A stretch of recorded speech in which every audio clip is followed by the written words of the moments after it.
Hello, my dear student. My name is Krishna Dwivedi, and today we are discussing about topic potentiometer of chapter number 3rd. Okay, current electricity. तो आज हमें देखना है यहाँ पे potentiometer के बारे में, क्या होता है पोटेंशियोमीटर, क्यों आखिर हमने पोटेंशियोमीटर बनाया, इसके एप्लीकेशन क्या है,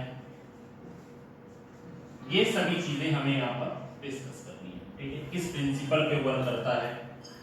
ठीक, तो देखिए हम लोग को, अगर मैं यहाँ पर आपको बताऊं तो नॉर्मली जो पोटेंशियोमीटर है, पोटेंशियोमीटर एक ऐसी डिवाइस है जो एक एग्जैक्ट वैल्यू ऑफ ईएमएफ को रिप्रेजेंट कर सकता है। तो आपके माइंड में क्वेश्चन ये आएगा कि भाई आखिर वोल्ट मीटर भी तो था हमारे पास, हमने फिर पोटेंशियोमीटर क्यों बनाया।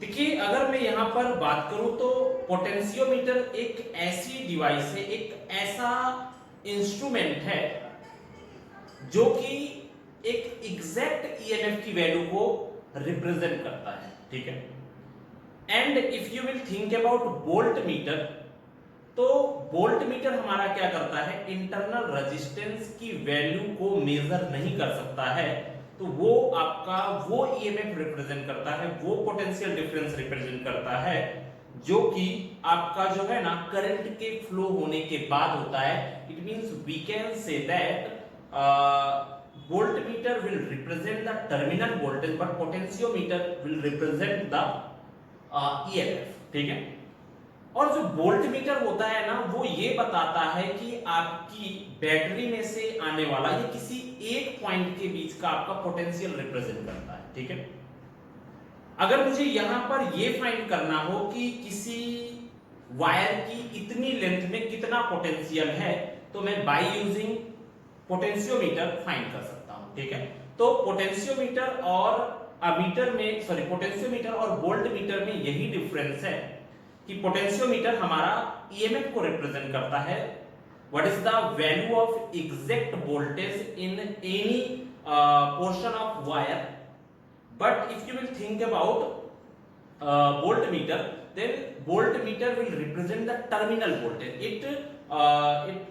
It can't be measure internal resistance. ठीक है, तो ये हमारा हो जाएगा पोटेंशियोमीटर और वोल्ट मीटर में डिफरेंस, या हम लोग ऐसा कह सकते हैं कि आखिर हम लोगों ने वोल्ट मीटर की जगह पर पोटेंशियोमीटर क्यों बनाया। ठीक है, तो अभी हम लोग यहाँ पर देखने वाले पोटेंशियोमीटर, आखिर पोटेंशियोमीटर है क्या, क्या करता है ये।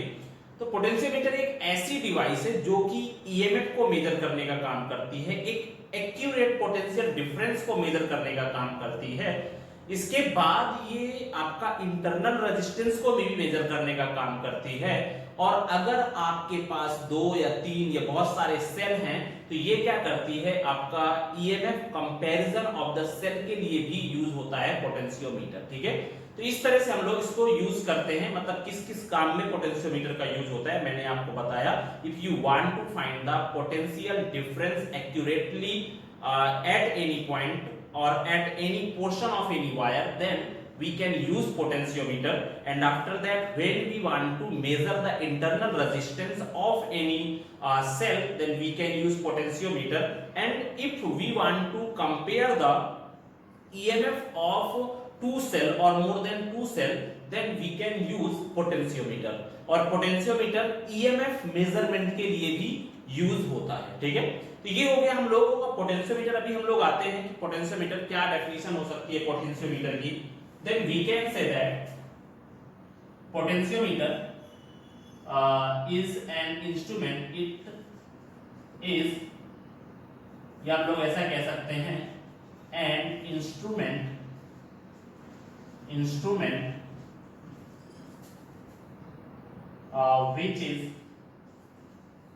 which is used to measure EMF or potential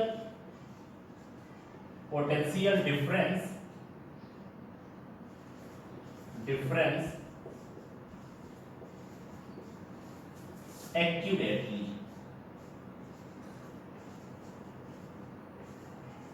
accurately across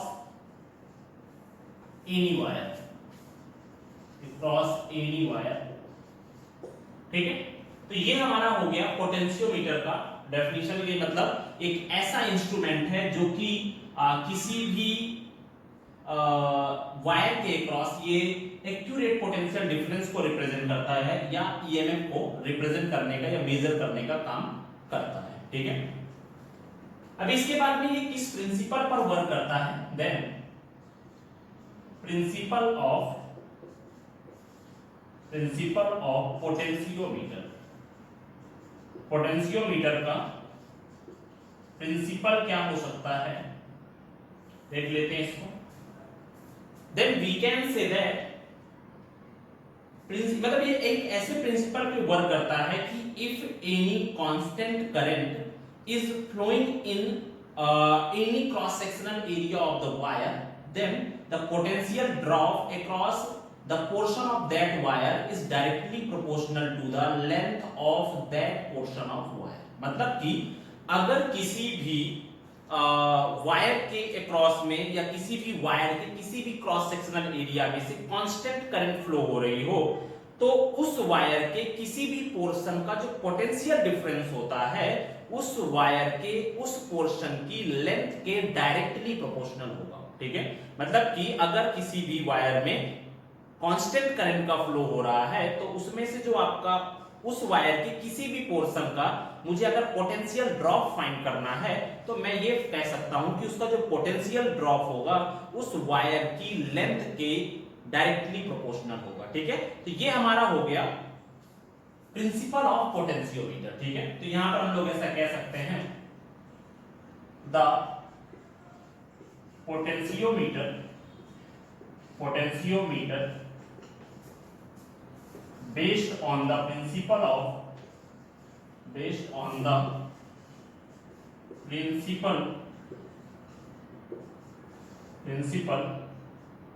when constant current is flowing from any area of cross section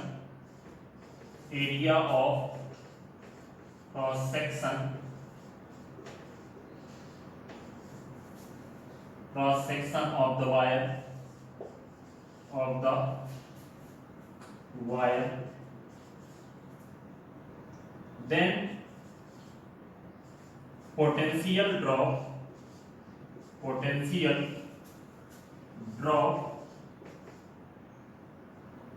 across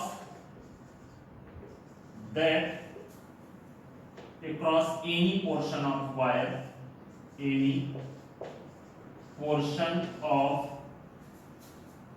wire is directly proportional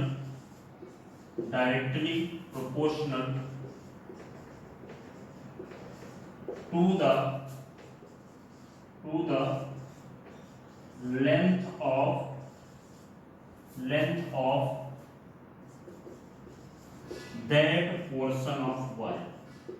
length of that portion of wire, ठीक है।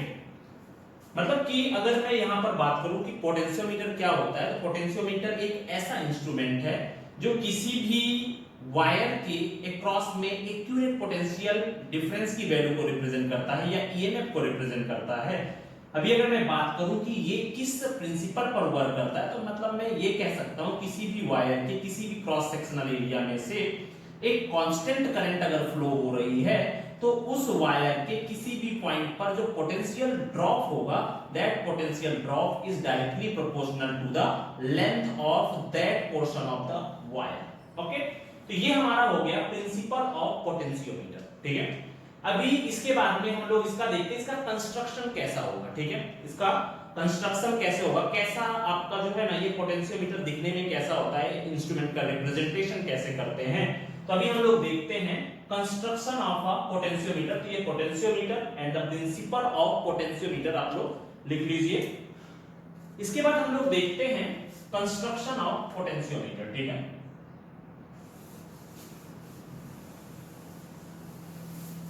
Construction of potentiometer, तो यहां पर हम लोग ऐसा कह सकते हैं, कंस्ट्रक्शन ऑफ पोटेंशियोमीटर, ठीक है। देखिए यहां पर पोटेंशियोमीटर को कैसे हम लोग रिप्रेजेंट करेंगे, simply we can say that हम लोग क्या करते हैं, यहां पर आपके पास कुछ वुडन ब्लॉक होंगे और उसमें से कुछ कॉपर स्ट्रिप्स लगी होंगी, ठीक है, like this, and after that we can connect some wires which is made by the alloy,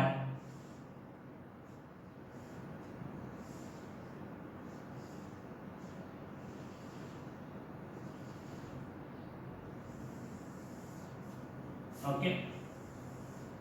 After that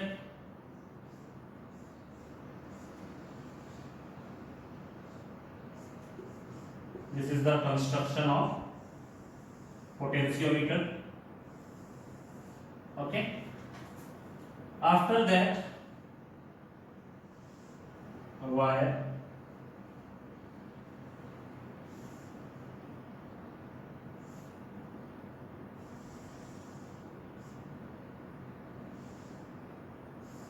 a galvanometer,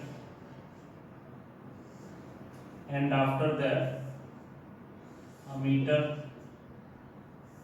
battery, and this is a rheostat, okay. Now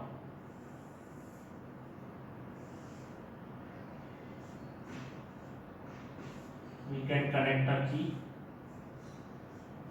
and after that rheostat, okay. Now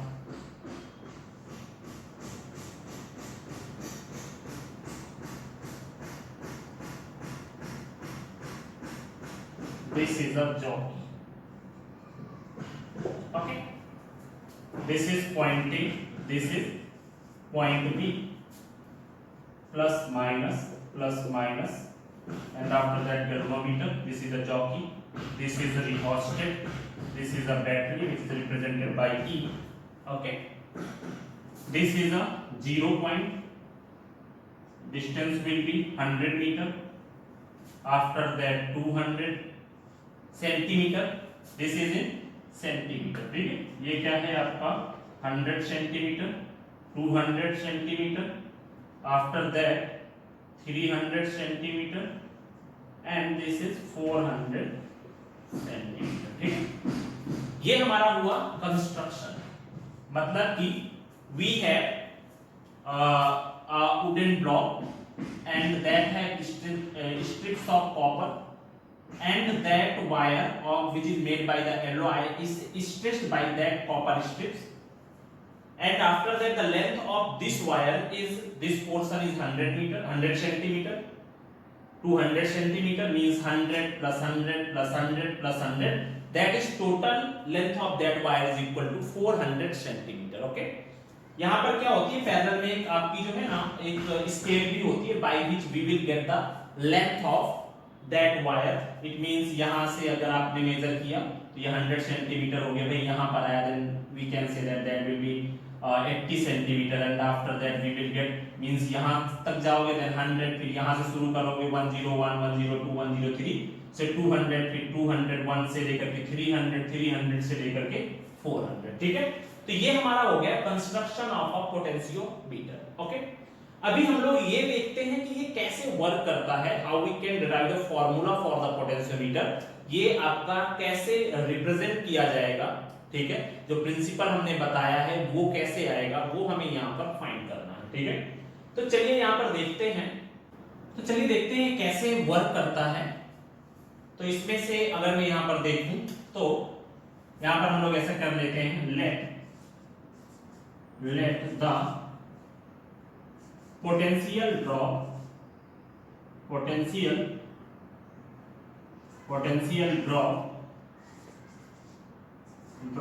V will be the potential drop V across the wire,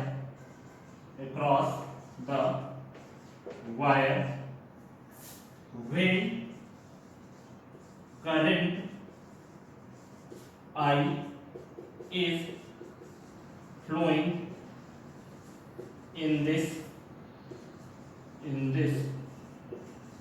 wire. ठीक है, देखिए होता क्या है ना कि जैसे ही हम लोग यहां पर देखें तो इस वायर में क्या होगा, करंट का फ्लो होगा।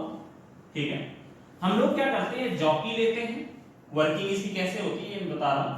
इसकी एक ये जॉकी लेते हैं, जॉकी को हम लोग यहां टच करते हैं, यहां पर टच करते हैं, यहां पर टच करते हैं, यहां पर टच करते हैं, बहुत सारे पॉइंट पे हम लोग टच करते हैं। ठीक है, अभी हमें क्या करना है, यहां पर हमें यहां पर ये फाइंड करना है, एक ऐसा पॉइंट फाइंड करना है जहां पर ये जॉकी को टच करने के बाद गैल्वेनोमीटर का डिफ्लेक्शन 0 शो करने लगे। ठीक है, यहां पर क्या हो जाए, गैल्वेनोमीटर का जो डिफ्लेक्शन हो वो 0 शो करने लगे, तो हम लोग आसानी से फाइंड कर सकते हैं। और इसके बाद हमें क्या करना है, जैसे मान लो मैंने क्या किया, इस पॉइंट पर मैंने यहां पर इस पॉइंट पर इसको टच कराया, तो मुझे यहां पर ये मान लो पॉइंट मैंने इसको दे दिया, this point is a C point.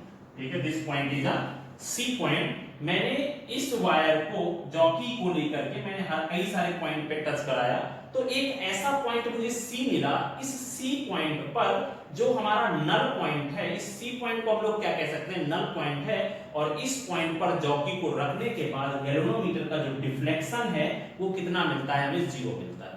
ठीक है, तो अभी अगर मैं देखूं तो यहां पर हमें ये फाइंड कर लेना है कि भाई यहां से करंट का फ्लो हुआ ऐसे और ये ऐसे। ठीक है, तो इसकी मैं लेंथ मान लेता हूं, the length of this wire will be equal to AC की जो लेंथ मैं मान लेता हूं that is equal to L ले लिया मैंने। ठीक है, the length of this wire is equal to AC is equal to L and the length of AB wire is equal to कितना हो जाएगा, कैपिटल L।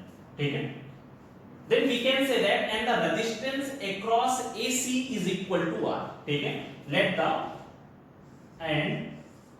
resistance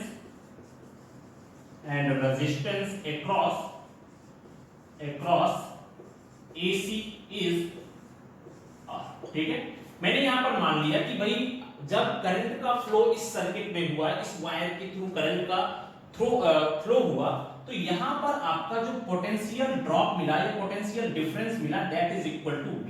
ठीक है, तो इस मान लो इसका यहां पर A पॉइंट पर 0 है एंड आफ्टर दैट हम लोग जॉकी को टच कराते हैं, तो इस C पॉइंट पर जाकर के गैल्वेनोमीटर का डिफ्लेक्शन यहां पर कितना मिल जाता है, 0 मिल जाता है। तो इसका जो पोटेंशियल डिफरेंस है इस A और C पॉइंट के बीच का वो कितना हो जाएगा, वो हमें यहां पर फाइंड करना है। ठीक है, तो यहां पर जो आपका पोटेंशियल डिफरेंस मिला, पोटेंशियल ड्रॉप की जगह डिफरेंस कर देते हैं, potential difference V across the wire when current I is flowing in this wire and the resistance across AC is R। मतलब AC पे हमें C पॉइंट पर जाकर के नल पॉइंट मिला है, तो उसका पोटेंशियल डिफरेंस कितना हो जाएगा, that is equal to V is equal to IR। अभी आपको पता है we know that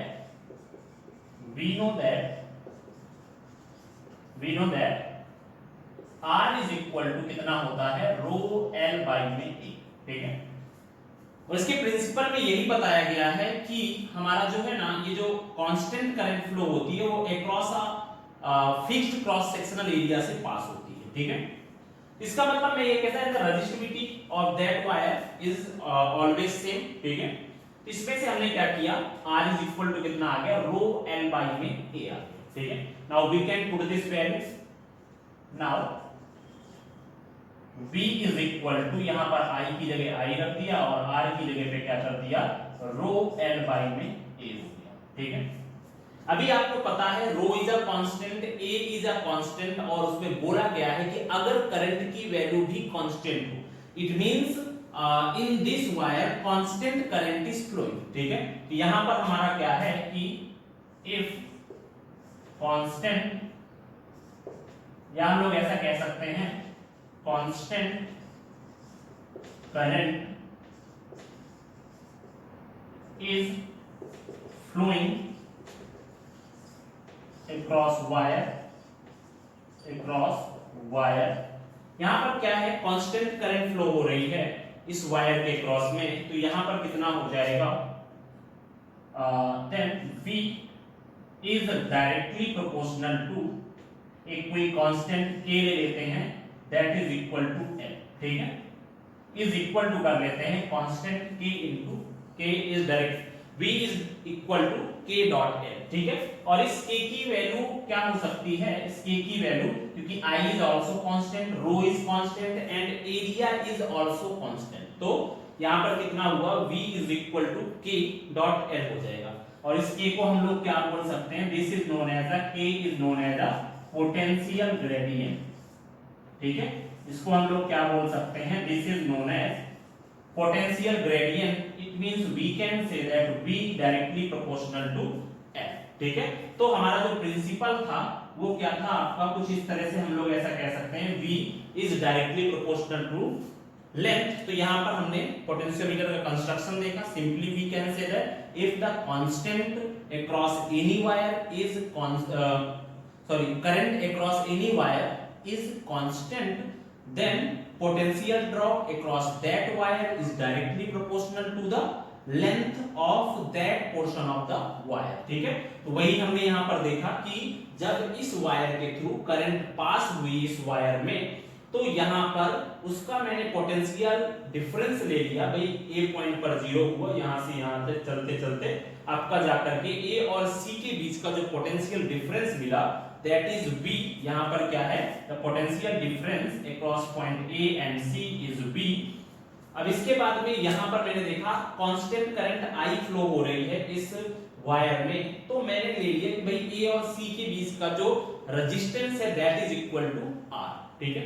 तो यहाँ पर कितना हो जाएगा, V इज इक्वल टू, मैंने IR लिख दिया, the value of R is equal to rho L by A, ठीक है।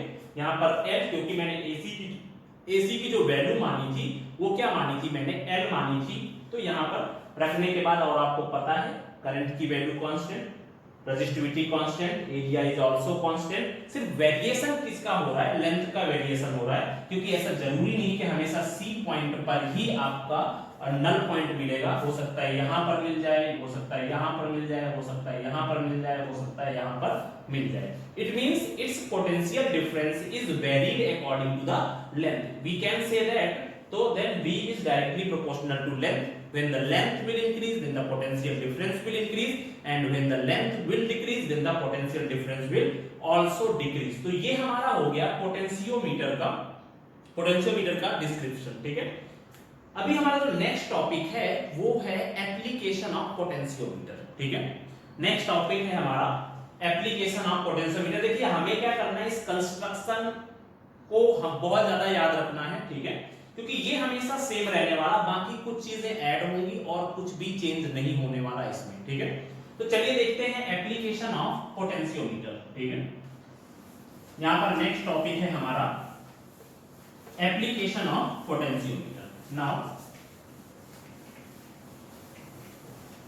so our next topic is application of potentiometer. Application of potentiometer.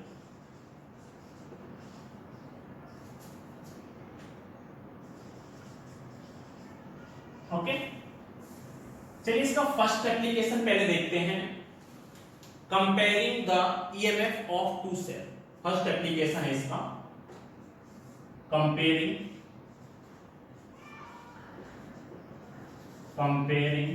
the EMFs of two cell.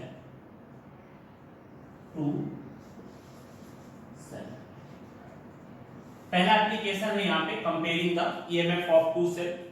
यहाँ पर हम लोग कह सकते हैं let E1 and E2 is the EMF of two cell connected with key or switch K1 and K2 on potentiometer। On potentiometer, ठीक है। मतलब हमने क्या किया, उसी पोटेंशियोमीटर का जो हमारा इंस्ट्रूमेंट है, उस इंस्ट्रूमेंट में मैंने दो सेल एक्स्ट्रा ऐड कर दिए हैं जिनका ईएमएफ कितना है, E1 एंड E2 है, ठीक है। और उनको हमने दो की हेल्प के साथ कनेक्ट किया हुआ है। चलिए देखते हैं इसमें कैसा सर्किट आप बना सकते हो। यहाँ पे अगर हम लोग देखें, यहाँ पे कुछ इस तरह से ये हो गया, इस तरह से इसका रिप्रेजेंटेशन करेंगे, ये हो गया।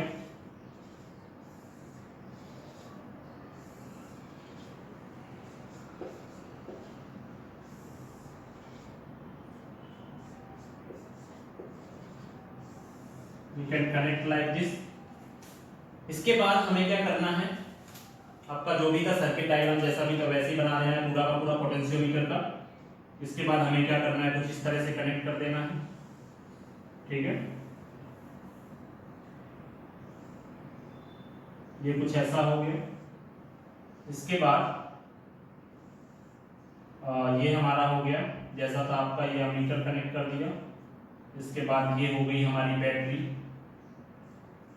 कनेक्ट कर दी। ये हमारा हो गया रिहोस्टेट। एंड आफ्टर दैट इसके थ्रू हमने यहाँ पर ये की के साथ, ये हमारी की थी पहले से कनेक्टेड थी जो पोटेंशियोमीटर पे, ये हो गया। ये हमारी की के थी, यहाँ पर रिहोस्टेट RS था, यहाँ पर ये बैटरी प्लस माइनस E हो गया। And after that this is ammeter. और ये कुछ इस तरह से हमारा सर्किट था, ओके। इसके बाद में हमने क्या किया, यहाँ पर कुछ एक्स्ट्रा चीजें और ऐड कर दी मैंने।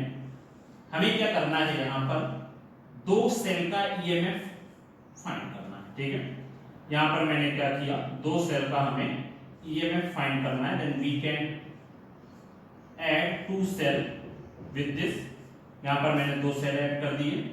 And after that we can also use two keys like this and we can connect a galvanometer, okay। यहाँ पर हमने क्या किया, एक galvanometer कनेक्ट कर दिया with jockey like this। ये हमारी हो गई jockey, okay। मान लेते हैं इसका ईएमएफ कितना हुआ, इस सेल का E1 हो गया और इसका ईएमएफ कितना हुआ, E2 हो गया, K2 हो गई और यहाँ पर की K1। This is A and this is B, ठीक है। अभी हम लोग यहाँ पर देखते हैं, सिंपल सा फंडा है इसका। अभी हम लोग आते हैं यहाँ पे, देखिए यहाँ पर अगर एक चीज आप देखो कि व्हेन की K1 is close and K2 is open, ठीक है। तो यहाँ पर जो करंट होकर के जाएगी, दैट वो जो करंट होकर के जाएगी तो उसके अकॉर्डिंग जो आपका ईएमएफ होगा दैट इज डायरेक्टली, अभी हमने इसके जो पोटेंशियोमीटर में पढ़ा तो वहां पर क्या होता है कि potential difference across that wire is directly proportional to the length of that wire. तो सिंपल सा कॉन्सेप्ट है इसमें कि जब यहां से करंट होते हुए आई और इसके थ्रू जब हमने K1 को क्लोज कर दिया, ठीक है, की K1 को क्लोज कर दिया, तो ये जो करंट का फ्लो होगा वो इस वाले सेल के थ्रू होगा। Then we can say that E1 is directly proportional to the जैसे कुछ पॉइंट दे देते हैं, दैट इज P। यहाँ पर क्या हो गया, कोई पॉइंट दे दिया, P हो गया, ठीक है। तो अभी हमें क्या करना है यहाँ पर, अभी इसको शुरू करते हैं कि कैसे इसको सॉल्व करना है। देन यहाँ पर हमने क्या किया, when की K1 is closed and K2 is open, then तो हमारा क्या हो जाएगा, E1 is equal to कितना आ जाएगा यहाँ पर I, और R की वैल्यू हम लोग ले लेते हैं XL1, ठीक है। मतलब कि मैंने क्या किया, जब मैंने की K1 प्रेजेंट मतलब वो क्लोज रखी तो उसमें से करंट का फ्लो हुआ और फिर मैंने क्या किया, जॉकी के थ्रू अलग अलग जगह पे वायर को टच करना शुरू किया, ठीक है। मान लो मैंने वायर को टच किया तो मान लो यहां पर मुझे जाकर के दिस इज C1, ठीक है। मान लो मुझे यहां पर जाकर के पहला नल पॉइंट मिल जाता है C1, ठीक है। तो मैं यहां पर ले लेता हूं that AC1 is equal to L1, और दूसरी बार जब मैं की K1 को ओपन कर देता हूं और K2 को क्लोज कर देता हूं, तो जाकर के मान लो मुझे नल पॉइंट कहां पर मिलता है, जाकर के C2 पॉइंट पर मिलता है। AC2 मैंने कितना कर दिया, L2 कर दिया, ठीक है। अभी ये x क्या है, आप यहां पर डायरेक्टली चाहो तो यहां पर I R की जगह पे रो L बाई में A भी रख सकते हो, कोई प्रॉब्लम नहीं है, ठीक है। आप उसके तरह करना चाहो उस तरह से कर सकते हो, और आप ऐसे करना चाहो तो इस तरह से भी कर सकते हो। x L1, मैंने ये x क्या ले लिया है, x is a resistance of unit length of wire, ठीक है। यहां पर कितना हो गया, ये जो x है, इस x को मैं बता दे रहा हूं, x हमारा क्या हो गया, रेजिस्टेंस ऑफ यूनिट लेंथ, ठीक है। ये किसका हो गया, यूनिट लेंथ का जो रेजिस्टेंस है वो x है, तो L1 लेंथ का रेजिस्टेंस कितना हो जाएगा, that is equal to x L1, और ये जो L1 है this is known as the balancing length, this is known as the balancing length, मतलब कि वो लेंथ है जहां पर जॉकी रखने के बाद जो हमारा गैल्वेनोमीटर है उसका डिफ्लेक्शन जीरो हो जाता है, it means circuit will be balance, ठीक है। जैसे हमने व्हिटस्टन ब्रिज पढ़ा था, वहां पर बहने वाली जो करंट थी Ig इज इक्वल टू 0 था, तो वो सर्किट कैसा हो जाता था, बैलेंस सर्किट हो जाता था, ठीक है। तो इसके केस में हमें अभी क्या करना है, सेम फॉर दूसरा कंडीशन देखते हैं, व्हेन कि K2 is closed and K1 is open, then अभी जो है ना K2 को मैंने क्लोज कर दिया और K1 को ओपन कर दिया, मतलब अब जो जाने वाली करंट है वो इसके थ्रू होते हुए यहां पर जाएगी। तो अब इसका जो आपका पोटेंशियल डिफरेंस होगा सेल के through, that is equal to कितना हो जाएगा, E2 is equal to XL2 into में I, ठीक है। यहां पर कितना हो गया, XL2 मींस IR, एंड यहां पर जब मैंने K2 के थ्रू करंट को फ्लो कराया तो इसमें से हमें जो नल पॉइंट मिला वो जाकर के C2 पे मिला, ठीक है। तो इसका पोटेंशियल कितना हो जाएगा, E2 is equal to XL2I हो जाएगा, ठीक है। अभी इसके बाद में ये this is equation 1 and this is equation 2, ठीक है। यहां पर कितना हो जाएगा, डिवाइडिंग इक्वेशन 1 एंड 2, ठीक है।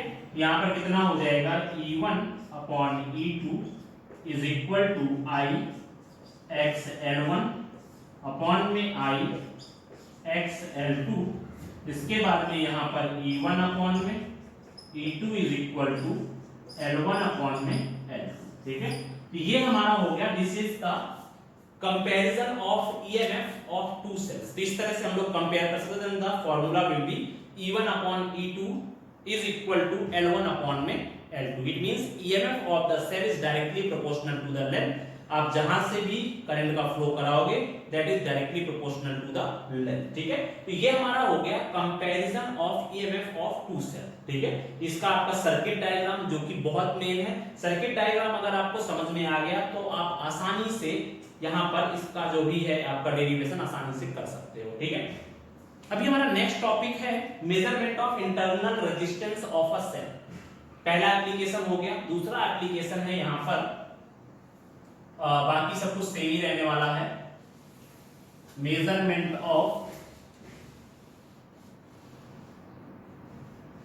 ठीक है।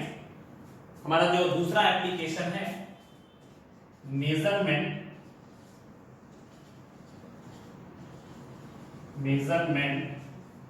Of internal resistance of a cell,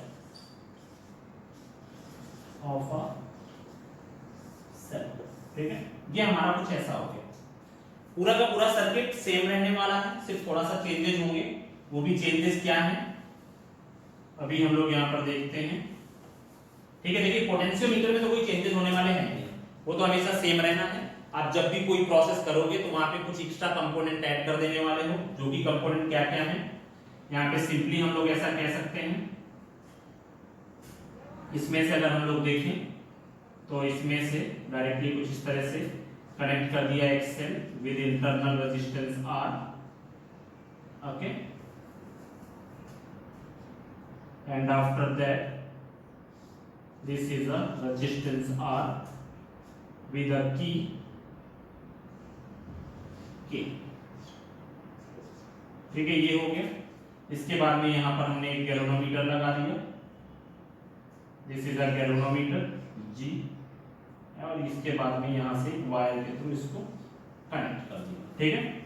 सो कुछ दे देते हैं एक point, this is P and this is Q, this is E and this is internal resistance R and capital R, ठीक है। अभी यहां पर हम लोग क्या करते हैं, ये हमारा हो गया, इसको K1 नाम दे देते हैं, इसको K2 नाम दे देते हैं। यहाँ पर भी दोनों सेम है, तो इसको हम लोग E से ना रिप्रेजेंट करके E डैश से रिप्रेजेंट कर देते हैं, ठीक है। बाकी सब कुछ सेम है यहाँ पे, ठीक है। पोटेंशियोमीटर का डायग्राम हमेशा सेम, जब भी आप किसी चीज को करने जाते हैं, you will compare the EMF of two cell, then you can add the EMF, you can add the two cell from point A, and after that if you want to find the internal resistance of any cell, then you can add that cell from point A, ठीक है। तो ये हमारा कुछ इस तरह से हो जाएगा। अभी हम लोग यहाँ पर देखते हैं कि इसमें से हम लोग इंटरनल रेजिस्टेंस को कैसे मेजर करेंगे। तो यहाँ पर हम लोग क्या करेंगे, we can add a cell with EMF E and internal resistance R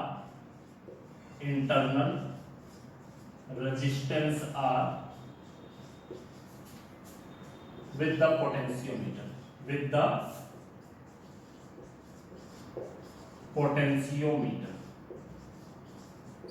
ठीक है। अब इसके बाद आगे की प्रोसेस हम लोग देखते हैं। सर्किट मेन है, सबसे पहले हम लोग सॉल्व करते हैं। यहां पर चलिए देखते हैं इंटरनल रेजिस्टेंस कैसे मेजर करेंगे। ऐसा करते हैं ना, पूरा सबसे पहले हम लोग ये सर्किट सॉल्व कर देते हैं, ठीक है। तो यहां पर हो जाएगा व्हेन की K2 is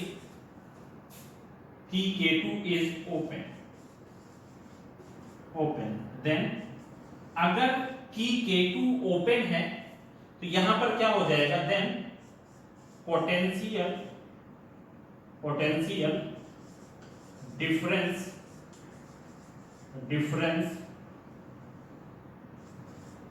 across potential difference between point P and Q, ठीक है। P और Q के बीच का जो पोटेंशियल डिफरेंस है वो कितना होगा, वो हमें यहां पर देखना है, ठीक है। जब K2 हमारी ओपन है, इसमें क्या हो जाएगा, then Vp minus Vq is equal to E। आपको पता है, यहां पर मैंने आपको पहले भी बताया था, when no current is flowing across the circuit, then we will get EMF of the battery or EMF of the cell, and when the current is flowing across the cell, then we will get a terminal voltage। तो यहां पर जब कोई भी current, मतलब K2 open है, इसका मतलब क्या हो जाएगा, नो करंट हो जाएगा, ठीक है। ओपन मतलब क्या हो जाएगा, open it means no current, यहां पर कोई भी करंट फ्लो नहीं हो रही है। तो इस केस में हमें क्या मिलेगा, यहां पर जो पोटेंशियल डिफरेंस होगा that is equal to EMF, and after that when K2 is close, जब की K2 हमारी क्लोज होती है, तब यहां पर कितना हो जाएगा, तब इसका जो पोटेंशियल डिफरेंस होगा Vp minus Vq is equal to IR, ठीक है। ये हमारा कुछ इस तरह से हो गया IR। अभी मुझे अगर इस सर्किट में करंट फाइंड करनी, कौन सा सर्किट, फ्रॉम सर्किट, ये नीचे वाला पूरा सर्किट ले लेते हैं, यहां से आपका ये T पॉइंट है। अब अगर मुझे यहां पर इसमें करंट फाइंड करनी है तो मैं कैसे करूंगा, यहां पर इसमें मुझे करंट फाइंड करनी है। दिस इज Q, यहाँ पर हमारा E, यहाँ पर हमारा R और यहाँ पर हमारा R। यहाँ से मान लो करंट I लाइक दिस, ठीक है। तो I की वैल्यू कितनी हो जाएगी यहाँ पर, यहाँ से शुरू कर देते हैं। E यहाँ पे माइनस में, इधर से है माइनस IR एंड माइनस में IR is equal to 0, then E is equal to I R plus R। यहाँ पर I इज इक्वल टू कितना हो जाएगा, I इज इक्वल टू यहाँ पर हो जाएगा E अपॉन में R प्लस R, ठीक है। अभी यहाँ पर हम लोग क्या कर देते हैं, put this value in equation 1, put this value of I in equation 1, ठीक है। अभी हमने क्या किया, मैंने इस नीचे वाली सर्किट को अलग से सॉल्व करके यहाँ पर करंट की वैल्यू फाइंड की। अभी हम लोग जो भी फाइंड कर रहे हैं ना, सिर्फ इतने सर्किट के लिए जो मैंने नीचे ऐड किया हुआ है, उतने सर्किट के लिए हम लोग सिर्फ पूरी प्रोसेस यहाँ पर परफॉर्म कर रहे हैं, ठीक है। तो यहाँ पर करंट की वैल्यू को मैंने इस सर्किट में पुट कर दिया, तो Vp माइनस में Vq is equal to I की वैल्यू कितनी है, E अपॉन में R प्लस R, और इसके बाद में यहाँ पर कितना हुआ, कैपिटल R, ठीक है। ये हो गया। अभी मान लेते हैं इसका let Vp minus Vq is equal to, यहाँ पर मैंने V ले लिया, ठीक है। तो यहाँ पर ये वैल्यू कितनी हो गई, V is equal to E upon में R प्लस R, और इनटू में कितना हुआ, R हो गया। ये हमारे पास क्या हो गया, V is equal to E upon R plus R, into में कितना हुआ, R हो गया। तो ये हमारे पास पोटेंशियल डिफरेंस की वैल्यू पता चल गई इसमें, ठीक है। अभी हमने क्या किया, नाउ अब इसके बाद में इस वाले R प्लस R को इधर ले आते हैं, तो ये R कैसा हो जाएगा, नीचे हो जाएगा। इसमें अगर हम लोग देखें तो ये कैसा हो जाएगा, V R plus R is equal to यहाँ पर कितना हो जाएगा, ER, ओके। अभी इसको आगे सॉल्व करें हम लोग तो क्या हो जाएगा, यहाँ पर इस V को इधर भेज देते हैं, तो इसमें कितना हो जाएगा, R plus R is equal to, और इस R को इधर ले आए, यहाँ पर ये हो गया, and this is equal to E upon में V। अलग अलग कर लेते हैं, R by R plus R by R में V, ठीक है। अब इसके बाद में हम लोग क्या करेंगे यहाँ पे, देन 1 प्लस में R by R is equal to E upon में V। This is equation. इतना हमारा अभी सिर्फ इस सर्किट को सॉल्व करने के बाद हमें इतना कुछ मिला है, ठीक है। अब इसके बाद में हम लोग क्या करें, now from the previous concept E1 upon E2 is equal to कितना होता है, ये कुछ ऐसा कर देंगे। तो यहां पर हम लोग क्या करेंगे, नाउ व्हेन की K2 इज क्लोज, जब आपकी की K2 क्लोज है, अभी हम लोग क्या कर रहे थे, सिर्फ इस सर्किट के बारे में सोच रहे थे, तब हमारे पास ये कंडीशन मिली, ठीक है। लेकिन अभी हमें क्या करना है, विद पोटेंशियोमीटर यहां पर कंसीडर करना है। तो अब जो मैं कंडीशन कंसीडर करने जा रहा हूं कि अगर की K2 ओपन हो या क्लोज्ड हो, तो जब की K2 क्लोज होगी तो हमें क्या मिलेगा, वहां पर हमें पोटेंशियल डिफरेंस मिलेगा, और जब की K2 ओपन होगी तो वहां पर हमें क्या मिलेगा, EMF मिलेगा, ठीक है। मतलब क्या होगी, करंट जो होगी डायरेक्टली यहां से होते हुए इसके थ्रू आपकी आ जाएगी, ठीक है। मतलब यहां पर हम लोग ऐसा कह सकते हैं, कुछ करंट आपकी सर्किट में जाएगी और कुछ यहां से होते हुए कुछ ऐसे चली जाएगी। तो इसका मतलब कि डायरेक्टली आपका ट्रांसमिशन हो जाएगा, and that will be depend upon only E when K2 is open, ठीक है। तो जब अगर मान लो यहां पर K2 ओपन है, की K2 ओपन है, तो हमें क्या मिलेगा, यहां पर सिर्फ EMF ऑफ दैट सेल मिलेगा। तो यहां पर हम लोग क्या कर सकते हैं, जब K2 हमारी ओपन होगी तो यहां पर हो जाएगा EMF is equal to, directly हम लोग ले सकते हैं, EMF is directly proportional to L1, ठीक है। And after that when K2 is close, when K2 is close, तो यहां पर कितना हो जाएगा, E is directly proportional to तो इसमें से क्या हो जाएगा, तब हमारा पोटेंशियल डिफरेंस मिलेगा, that is V is directly proportional to N2। अभी देखो ये पोटेंशियल डिफरेंस क्यों मिल रहा है, जैसे ही आपकी की K2 आपकी यहां पर क्लोज हो गई, तो ये क्या होगा, पूरा का पूरा ये सर्किट कवर करते हुए यहां से होते हुए करंट इसमें से होते हुए जाएगा, ठीक है। That is equal to V is equal to IR। तो आपका पोटेंशियल डिफरेंस कितना होगा, that is equal to V is directly proportional to N2। This is equation 3 and this is equation 4। तो यहां पर ऑन डिवाइडिंग इक्वेशन 3 एंड 4, ठीक है। तो यहां पर हमें क्या मिला, जब मैंने इक्वेशन 3 और 4 को डिवाइड कर दिया है, तो इसमें से हमें क्या मिलेगा, E अपॉन में V is equal to L1 upon में N, ठीक है। इसके बाद में दिस इज इक्वेशन नंबर 5, ठीक है। अब इसके बाद में कंपेयर इक्वेशन 2 एंड 5, ठीक है। अभी हम लोग क्या कर देते हैं भाई, मेरे पास दो इक्वेशन मिल चुकी हैं। एक इक्वेशन हमें मिली थी जब मैंने इस वाले सर्किट में सिर्फ ईएमएफ और टर्मिनल वोल्टेज वाले कॉन्सेप्ट को यूज किया था, तो मुझे जाकर के इक्वेशन मिली थी E upon V is equal to 1 plus R by R मिला था। इसके बाद मैंने आपको बताया कि when we will think about that a cell with potentiometer and when current is flowing through this circuit, when K2 is open, then the current will be flowing across the cell, then its EMF is directly proportional to its length, ठीक है। According to the principle of potentiometer, this EMF is directly proportional to the length। It means भाई जब आपने इस K2 को open रखा हुआ है, तो गैल्वेनोमीटर के थ्रू मान लेते हैं आपका जो नल पॉइंट है वो कहां पर मिल जाता है, AC1 पे मिल जाता है, and that's length is L1, and when K2 is closed, then we will get a null point at this point C2, then that AC2 is equal to N, ठीक है। इतना हो जाएगा।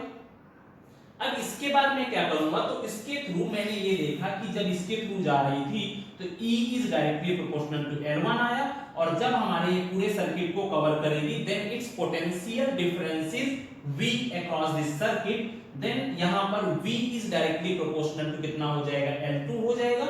दोनों इक्वेशन को डिवाइड कर लो, E upon V is equal to L1 upon में L2, ठीक है। तो ये हमें कुछ इतना मिला है। अभी बस बाकी हमें क्या करना है, इस सर्किट को सॉल्व करें, थोड़ा सा और कर लेते हैं। इसमें से हमारा क्या हो जाएगा, सर्किट बना लेना जो भी था स्टार्टिंग में। अभी हम लोग देखते हैं now from equation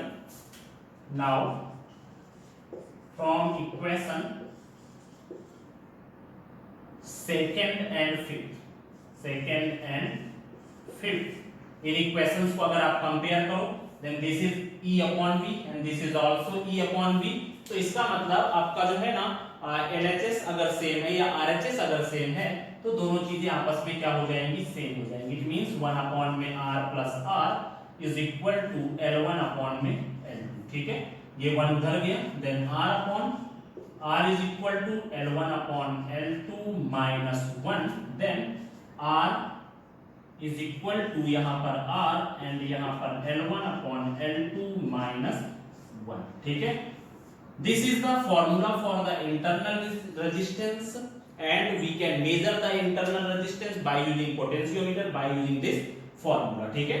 this is the external resistance, L1 will be the balancing length when K2 is open and L2 is a balancing length when K2 is closed, ठीक है। तो ये हमारे पास इंटरनल रेजिस्टेंस का फॉर्मूला मिला, जहां पर R क्या है, इंटरनल रेजिस्टेंस है, ठीक है। तो इस तरह से हम लोग इस फॉर्मूले का यूज करके इंटरनल रेजिस्टेंस मेजर कर सकते हैं बाय यूजिंग पोटेंशियोमीटर। और ये हमारा टॉपिक हुआ potentiometer and this is the last topic of this chapter. तो आज से हमारा चैप्टर नंबर 3 का थ्योरेटिकल पोर्शन फिनिश हुआ, ठीक है। तो अभी फर्स्ट, सेकंड और थर्ड चैप्टर, इट मींस हमारा इलेक्ट्रॉनिक्स का पूरा सेक्शन खत्म हो चुका है, ठीक है। मतलब जो इलेक्ट्रॉन से रिलेटेड था, इलेक्ट्रिसिटी से रिलेटेड जो चैप्टर्स थे first, second and third, it means electrostatic and electrodynamics हमारी फिनिश हो चुकी है। अभी हम लोग नेक्स्ट लेक्चर से मैग्नेटिज्म के बारे में